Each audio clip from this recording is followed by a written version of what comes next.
in the normal position, he's hanging upside down, seeing things from a different perspective, getting enlightenment through being his own unique self, walking his own unique path.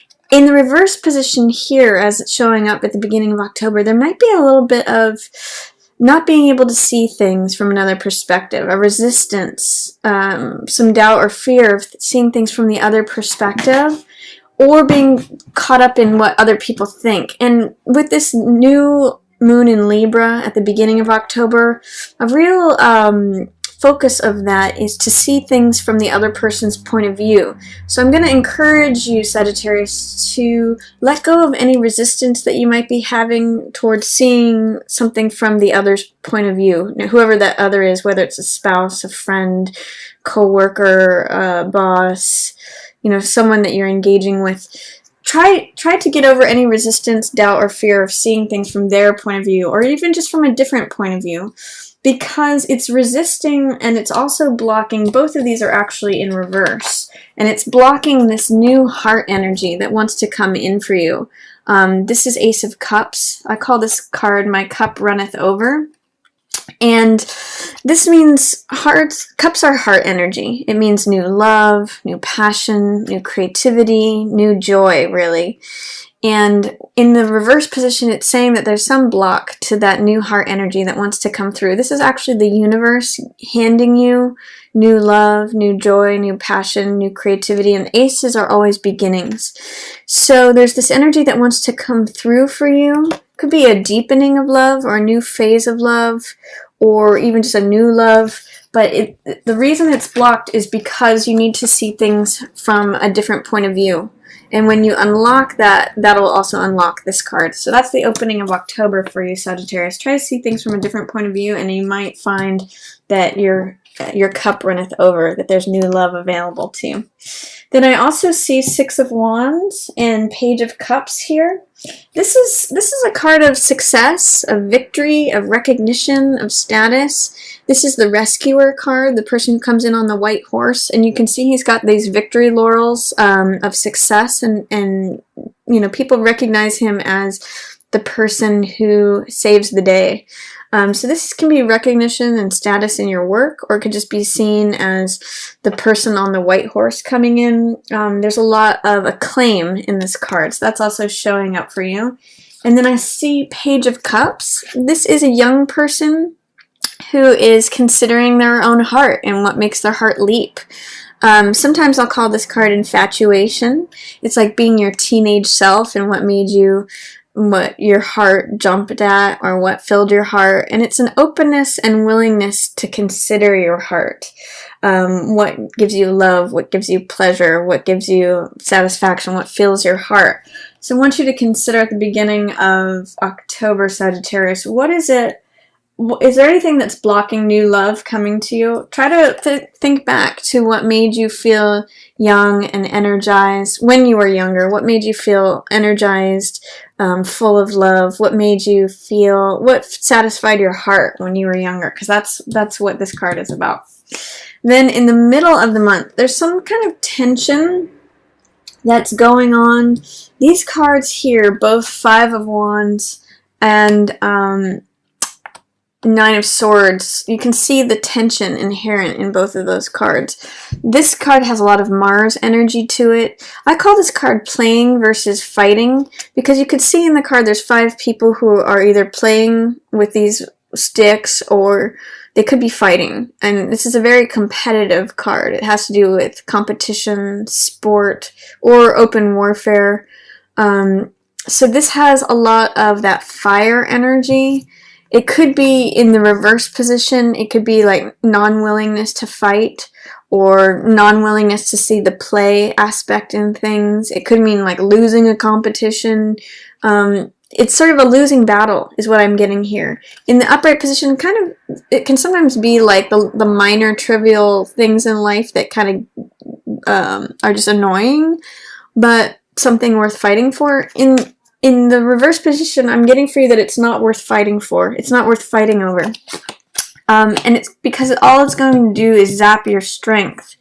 The other thing here that I see with Nine of Swords in reverse, this is a card of too many thoughts. getting out of your own head. It's having tension and anxiety from overthinking things. So in the reverse position, I'm going to say it's saying, you know, let go of overthinking things. Maybe let go of any resistance you have to like keeping things in your mind. Like, for example, if you're overthinking things, you might have a hard time letting go of that. There's like doubt or fear, like if I don't overthink this, if I don't consider every detail, if I don't figure this out, I might not, you know, I might still be bound here. But I'm going to encourage you to let go of any thoughts that might be excessive, might be too many. Get out of your own mind. See if you can get into earth energy, fire energy, or water energy. Connect with your heart, connect with the nature or grounding, or connect with being active, doing action, fire energy, instead of being in your mind so much, because all it's doing in the middle of the month is sapping your energy. This is strength. And in the reverse position, it's saying that you're having a hard time accessing your own strength. You're having a hard time connecting with strength. You may be trying to force a situation through this Mars energy. The way that strength comes about is that it's through softness, through endurance, through fortitude. This is very much, you know, we talk about the strong heart or the courage of a lion. This card is about courageousness, having strength, facing your fears, enduring something. It's not about forcing the jaws of the lion open. She's able to open the laws of the giant, the jaws of the lion, because she's soft. And she coaxes them open. It's through patience, through endurance. So what I'm going to say in the middle of the month for you, Sag, is that participating in trivial fights or overthinking things only drains your strength. And it drains your vitality too. You're a naturally fiery sign. But sun is when things are integrated, when things are shining, when things are radiant, when things are, you know, connected, integrated, whole. And that's what creates this beautiful, joyful, sunny thing. In the reverse position, this is being affected. It's like your sun is being covered. It's like clouds in front of your sun. Your radiance is being dampened. Your vitality is being dampened, just like with strength here, because of this tension here that's going on mid-month. It says, you know, don't get involved in petty stuff. Don't get in the cycle of your head, like overthinking, oh, what did that person say? Oh, what did they mean? Oh, what if I do this? What if I do that? If you get too wrapped up in all the swords energy, which represents mind, thoughts, ideas, beliefs, it could really be draining on not only your strength, but your vitality as well, Sag. So don't get wrapped up in overthinking things, and don't participate in like little trivial, I'll call it like playthings. Like this is a little beneath you, Sag. It's just gonna drain your energy is all I'm saying. So try to remain in your own strength. Try to remain in your own vitality, your own natural radiance. The more you let go of this kind of stuff, the more these cards are going to correct. The more you're going to feel of your own strength, your own vitality, especially mid-month. And then towards the end of the month, Sag, I see that you've got 6 of Swords and 5 of Swords here. It's good, because what I'm seeing is you're letting go of some of these swords here. This is 9 of Swords. So you're able to let go more and more towards the end of the month is what I'm seeing. This means 6 of Swords means going from a stormy place to smoother, calmer horizons.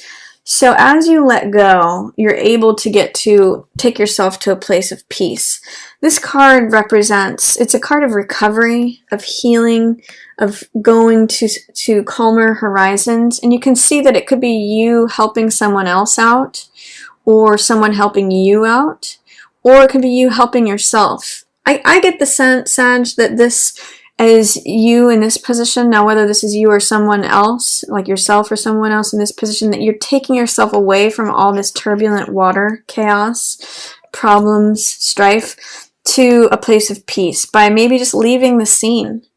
Maybe it's by, you know, going somewhere calmer. But there's recovery, healing, going to somewhere calmer with fewer swords, fewer thoughts about it. You know, take a break from thinking about it is what this says. And then this also says, I'm getting the sunset in both of these cards. So whatever happened here, it'll have ended by the end of October. The sun will set on it. And there is wisdom to be gained from what had happened. So whatever happened in the middle of the month, the sun will be setting on it. And these swords represent ideas, thoughts, experience, knowledge that you can collect from whatever battle. This is the empty battlefield. I mean, this is a battle card too. So there may feel like some sort of battle going on mid-month. This is going to be the sun has set on it. The battle has dissipated. It actually works with this card of healing and recovery. And then this card reminds you to take away some thoughts, some new knowledge, some ideas from whatever happened. It's sort of like collecting the spoils of the battle, reaping the rewards, you know, collecting what knowledge there is to, it's learning from the lesson. And then this card here is Four of Cups, with Queen of Coins in reverse. So what this is saying is, Four of Cups is a card about like feeling bored, feeling like, is this all there is? There's focus on these three cups, but the world, the universe wants to give you, the divine wants to give you more love, something that is going to fill your heart. It's very much like this card. You can see in both of these, the universe is handing you this cup, which means heart energy, means love. And this card says, you know, there's more love to be had, but you have to receive it. You almost have to get out of this place. Sometimes I'll call this card a Rip Van Winkle card. You have to just look up for it. You have to get out of just looking within, being wrapped up with yourself, being wrapped up with how things are, how things have been. This can be like a very aloof, nonchalant, I'm bored kind of card. But you're missing out on the more that the world wants to give to you. And I'm really getting the sense that it has to do with this Queen of Coins person. She's not feeling wholly herself. She's in reverse. Usually this is an earth sign, so Taurus, Capricorn, or Virgo. But it also could just be the archetype, or it could be someone with a Queen of Coins birth card, or it could be the archetype of the mother who is, you know, the Queen of Earth. So she usually holds things together. She's very down to earth. She's very practical. She's usually pretty good with kids and animals. So there's some way in which, you know, it may be that she wants to give you this love, Sagittarius, and you're just not seeing it. That's the sense I get because this hand is coming from her. I'm getting the sense that she's approaching you with love, but you're not having it. You're like, is this all there is? I'm bored. Like, what else is there? So you could increase your heart energy by receiving love from whoever this person is. This could also be a mother, an aunt, sister, someone who is in an authority position, or someone who's very grounded, but you may not necessarily be seeing or wanting to receive the extra love from them. But I'm going to encourage you, Sag, to look up and be open, because there's more love coming at you. You almost just have to consider the fact that this new love can be yours. It will fill your heart. It'll make it run over. But unless you receive it, it's hard to access it.